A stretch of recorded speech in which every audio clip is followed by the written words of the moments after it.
Welcome back to Beyond the Benchmark. I'm Brad Kasper, and today we're diving into something you don't hear often these days, a little bit of good fiscal news coming out of Washington. Now, don't get me wrong, the federal government hasn't suddenly become a model of restraint. Our national debt is still racing toward $38 trillion. That's trillion with a T. But underneath all the political noise and dysfunction, there are early signs, faint but real, that the fiscal tide may be starting to turn, or at least slow down. For nearly 3 decades, Washington has spent far more than it's earned. And despite the constant finger-pointing, it's not really about taxes. Federal revenue as a share of GDP has been fairly steady for the last 25 years. The problem is spending, plain and simple.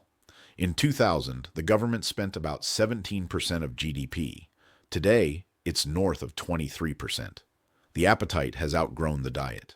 But here's where it gets interesting. For the fiscal year that just ended, the deficit actually shrank a little. The Congressional Budget Office pegged it slightly lower than the year before. Not by much, about $8 billion.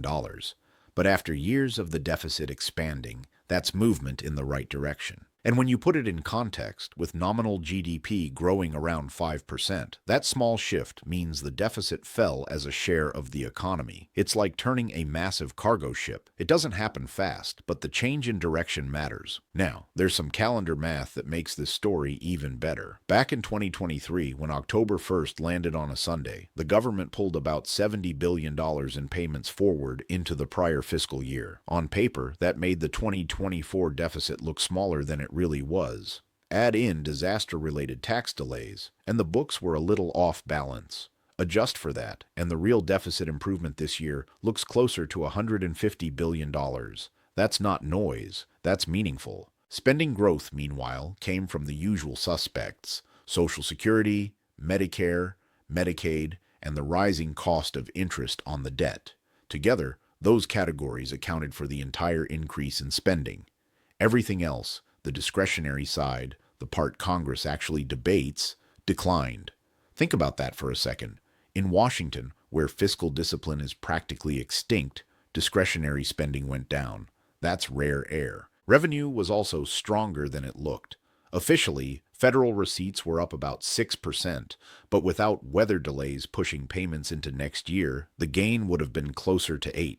The economy may be slowing, but it's still producing enough income, profits, and consumption to support solid tax inflows. None of this means we're suddenly on solid ground. A deficit around 6% of GDP remains unsustainable. Interest costs are compounding fast, and that math doesn't work forever. There's also the looming Supreme Court review of tariffs that could shake up future revenue streams. So let's not mistake less bad for good. Still, it's progress, and progress deserves acknowledgement, especially in an environment where every crisis over the past 2 decades, from 2008 to COVID, has permanently lifted government spending to a higher plateau. Emergency programs rarely roll back. They just become the new normal. What's really changed isn't just the numbers, it's the conversation.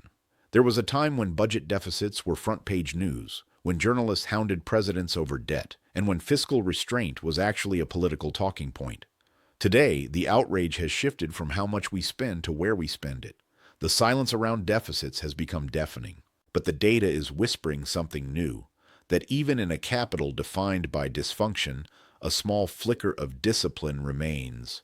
Fiscal healing doesn't start with sweeping reforms or grand bargains.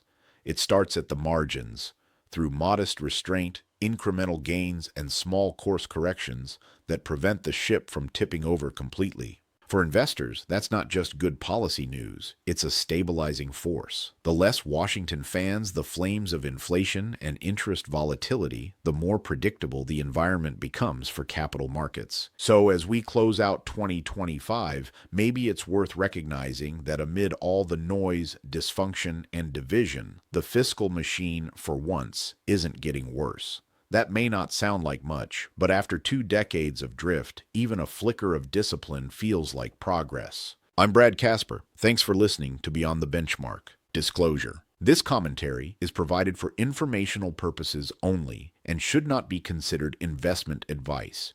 Opinions expressed are those of LSA Portfolio Analytics as of the recording date and may change without notice.